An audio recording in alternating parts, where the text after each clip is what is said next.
in the morning. I woke up. I'm going to go to France in a couple days. And I was uh, drinking tea and I started reading this book that I want to read while in France, but also now called Silence and Witness, The Quaker Tradition by Michael L Birkel. This has already a lot of great insights, and I'm only 30 pages in, and like, my goodness, I think the Quakers really got it.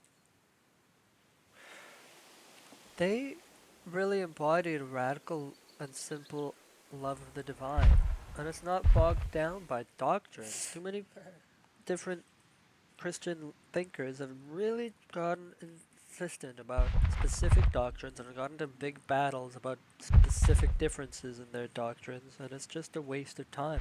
All that matters is the divine light inside that feeds us and nourishes us and sharpens us and shapes us and makes us into better people and better images and reflectors of that divine light.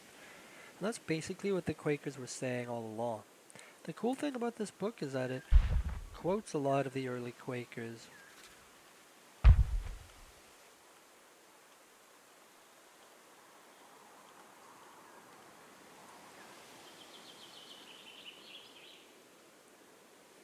Alright, I'm just looking through it now. I'm kind of doing this impulsively. I mean, there were a few things I wanted to read, a few passages where this author, he's an expert on the Quakers. He is the editor and author of several books and articles on Quaker themes and has given retreats and workshops on the topic. Anyway, he starts quoting actual journals from the early Quakers. Here's one. Margaret fell. She, I'm pretty sure she was George Fox's wife. Yeah, yeah, that is George Fox's wife. Fell is her maiden name. They were the two major beginners of the Quaker movement. Anyway, here she says, let the eternal light search you, and try you for the good of your souls. It will rip you up and lie you open, and make all manifest which lodgeth in you. For the eternal light. Sorry, I'll keep going. Therefore, all to this come, and by this be searched and judged, and led and guided.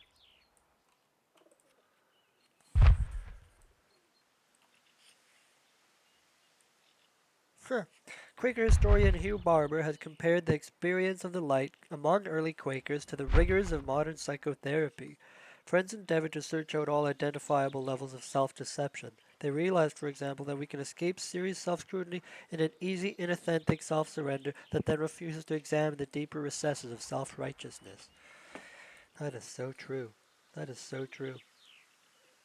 We can try to distance ourselves from sin with a hasty confession that does not thoroughly search out our hidden pride. In our capacity for deceiving ourselves, we can harbor a desperate love of self, then mistakenly imagine that it is the love of God, and make peace with only an imaginary God. The experience of the light could be terrifying, but a belief that God was ultimately loving gave friends the strength to endure this inner harrowing. Wow. What a what a healthy and positive approach. You know, that God wants the best for us and He's inside us trying to shape us. We just need to listen to that and allow the difficult work to happen in really deep and honest ways. So that was page 23. Page 24 is going on, talking about the combative imagery of the Lamb's War that the early Friends used to use, and that a lot of them prefer the language of love.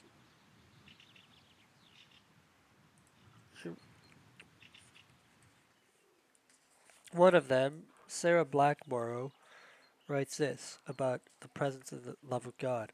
A love there is which does not cease to the seed of God in you all, and therefore doth invite you, every one, to return into it, that into wisdom's house you may come, where there is a feast provided of things well refined, and the living bread of God is known and fed upon, and the fruit of the vine drunk, of the unity in the Spirit witnessed, of the well-beloved of the Father is here, and this is he who is the fairest of 10,000. There's no spot nor wrinkle in him.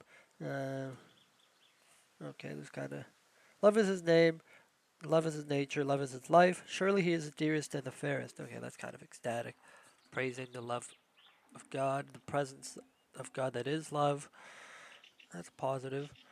Kind of a charismatic ecstasy, which you might not associate with the Quakers. But how powerful. It's easy to forget that that is kind of the heart of Christian spirituality. It's this love of God. And then you look at Buddhist spirituality, it's all about silence and emptiness. And it's kind of sad in comparison, in my opinion. Like this, yeah, it's not a sad religion fundamentally, but there is a kind of, there's not as much positivity and hopefulness as this idea in Christianity that you can really cultivate a deeper connection with the presence of God within you.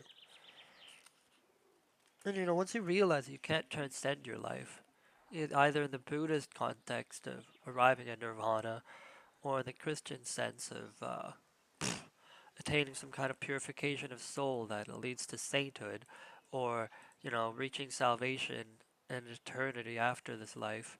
Neither of those really, none of those will really happen. So you wonder, well, what's the point? Why do spirituality? Why do anything? Well, because you have this presence of God within you. You have this opportunity to cultivate this joy and peace that comes from knowing that inner presence. And through that joy and peace, you can go out and make a positive difference in the world around you, in the community of people around you. That is really helpful and positive and wholesome. It does satisfy an existential itch. And the Buddhists do as well, but you just sit there, and you're sitting there, you can hope that you can I don't know, reach more grace and peace. And it's similar in that sense. Pretty much the same, almost the same kind of practice of sitting there, trying to let the thoughts go, trying to listen to what is within, and being at peace. But the Quakers have this hopefulness about the outcomes of that, a kind of faith that this inner light is there, and that if you listen, you can kind of actualize that inner light better. And that's a really powerful thing, and it is hopeful. Anyway, man, the Quakers are cool. Sure, this does tell the story of one Quaker. Okay, sorry, this part isn't as cool. A tragedy befell early Quakerism in 1656 when prominent preacher James Naylor, apparently urged on by unrestrained followers, rode into the city of Bristol in a symbolic reenactment of Jesus' entry into Jerusalem.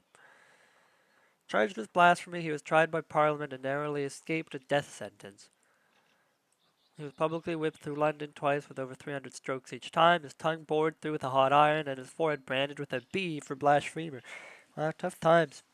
Tough times. Thank God we have more religious freedom these days than back then. But this author, Michael Birkel, goes on to talk about how that really damaged the image of Quakers at the time. Anyway, what I wanted to talk about, he says, suffering came to play a key role. Okay, this is the next page. Page 25.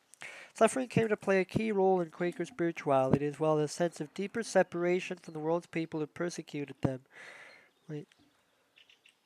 Oh, yeah, they were really heavily persecuted in the 17th century by Anglicans and others who expected you to really adhere to the church doctrines.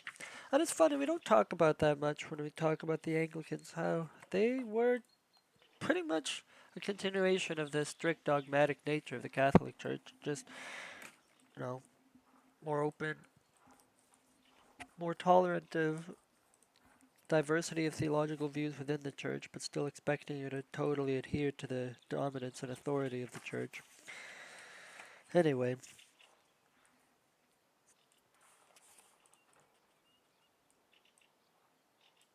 all right, then they quote this Irish friend, Richard Shackleton, lived 1726 to 1792. he expresses a kind of quietism. And quietism, if you don't remember, is just the kind of focus on your inner state, and not socially active. It's almost like the monks going into their cells, focusing on this contemplative presence of God within, and not doing much else than that. Anyway, people have condemned quietism, but I don't know, there's some value to it. Anyway, it was a big thing at the 17th century, and I think there was controversy around it in the Catholic Church around that time, and I'm pretty sure it was deemed heretical for some reason by the Catholic Church. Obviously, they would hate these guys, the Quakers. This is like so radical compared to the Catholic Church. Anyway, the letters of Irish friend Richard Shackleton reflects his train of quiet Quaker piety. Quote, "The Lord, has appeared in my heart at this time, both in public and private, as a refiner with fire, and as a fuller with soap, to the cleansing and purifying of my heart, and fitting it for a temple meet for him to dwell in." What? Isn't that kind of the goal? To refine our hearts, to cleanse and purify our thoughts and our beings and our ways so that we can be a better temple for the presence of God. A place where God may dwell more fully and more brightly and brazenly? Not brazenly. Blatantly? I'm not trying to. All those words work, but that's not what I'm trying to say. How much have we forgotten that also is kind of the goal of Christianity? Allow God to reside within you and transform you so that you may be a greater vessel of the presence of God and may be a more positive light among those around you. Oh. Anyway,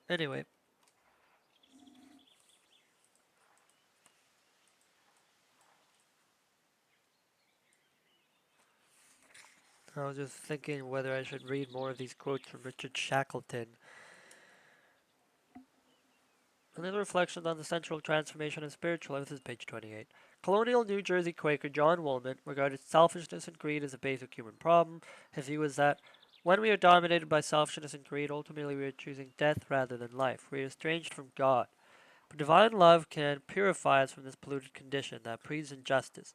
When we let go of that selfish disposition, allowing it to die, we die and rise with Christ. We then see the nature of God anew. God's love fills our hearts and flows from us to all people. We dedicate our lives to promoting the justice and goodness that God desires for all.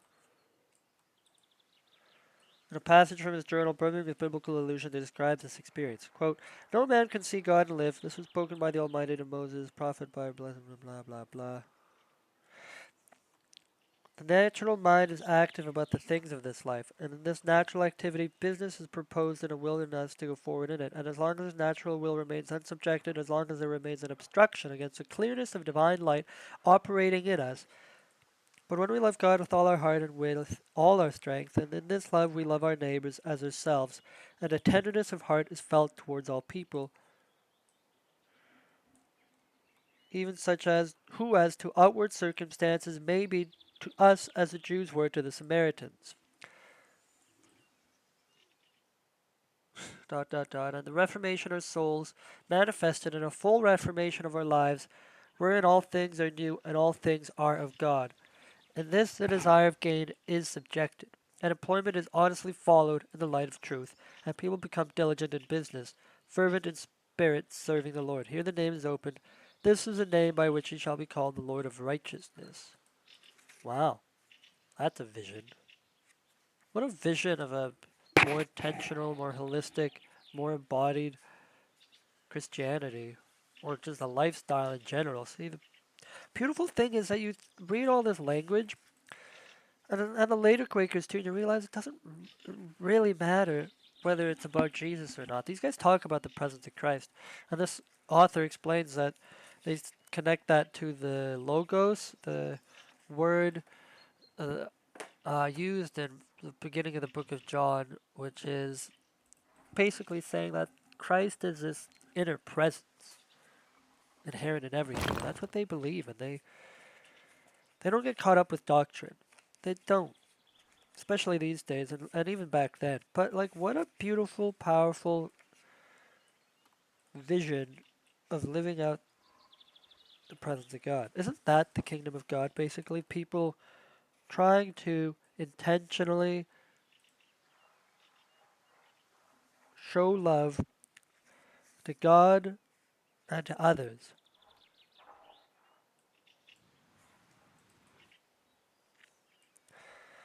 That's right. So, wait, so in summary, this guy, John Woolman, talks about the problems of selfishness and greed, but divine love can purify us from this polluted condition that breeds injustice.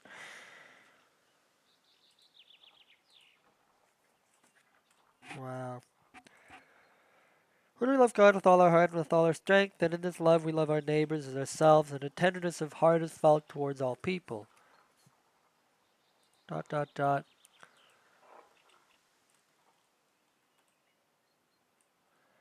The reformation in our souls manifested in a full reformation of our lives, wherein all things are new and all things are of God, and this the desire of gain is subjected. What a powerful vision. Loving others as yourself, loving God deeply and holistically.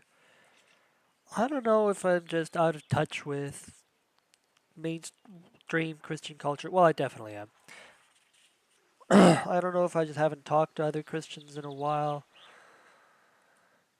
I mean, I barely even consider myself one.